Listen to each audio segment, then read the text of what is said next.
তারা এই বছর খেলবেই এবং আমরা অতি শীঘ্রই ট্রান্সফার ডেট এবং লিগ শুরুর ডেট ডিক্লেয়ার করে দেব। ফার্স্ট ডিভিশনের ২০ ক্লাব নিয়ে বৈঠক শেষে সিসিডিএম চেয়ারম্যান আদনান দীপনের বক্তব্যে মনে হয়েছিল এই তো মিটে গেছে সব সমস্যা, কিন্তু বাস্তবতা ভিন্ন।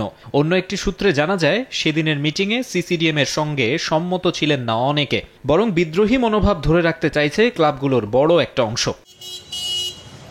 রাজধানীর বিভিন্ন স্থানে নিজেদের মধ্যে আলাপ চালাচ্ছেন তারা। শুধু মৌখিক নয়, ঐক্য নিশ্চিতে অঙ্গীকারনামা করে স্বাক্ষর রাখার কথাও নাকি ভাবা হচ্ছে।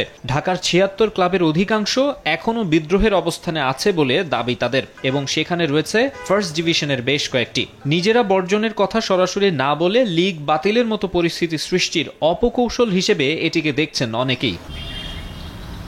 যদিও বোর্ড থেকে এখনও সবকিছু স্বাভাবিকভাবে দেখানোর চেষ্টা করা হচ্ছে। শোনা যাচ্ছে নভেম্বরের ৫-৬ তারিখ দলবদল আর ১৮ তারিখ প্রথম বিভাগ লিগ মাঠে গড়ানোর বিষয়ে কাজ এগিয়ে রাখছে সিসিডিএম, যদিও তা চূড়ান্ত হয়নি। সিসিডিএম ও ক্লাবগুলোর বৈঠকে উপস্থিত থাকা বিসিবি পরিচালক জানান, জটিলতা থাকলেও ঘরোয়া লিগ নিয়ে আশাবাদী তারা। একসময় থার্ড ডিভিশন থেকেও শুরু হয়েছে, আবার একসময় প্রিমিয়ার লিগ থেকেও শুরু হয়েছে। There is nothing hard and fast rule যে এটাই হতে হবে, এটাই না হলে হবে না, এরকম কোনো রুল ছিল না।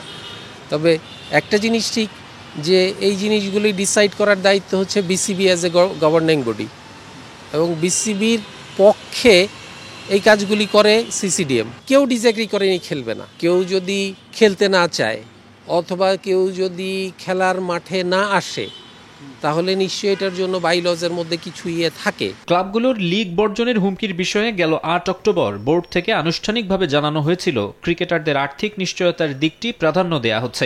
ঢাকা প্রিমিয়ার লিগ, প্রথম, দ্বিতীয় ও তৃতীয় বিভাগ লিগ, ফার্স্ট ডিভিশন টি-20 league, third division qualifying league এবং সিসিডিএম চ্যালেঞ্জ কাপ ক্যালেন্ডার অনুযায়ী আয়োজনের প্রতিশ্রুতিও দেয় বিসিবি। তবে সত্যিকার অর্থে কিছু চ্যালেঞ্জ রয়ে গেছে এখনও।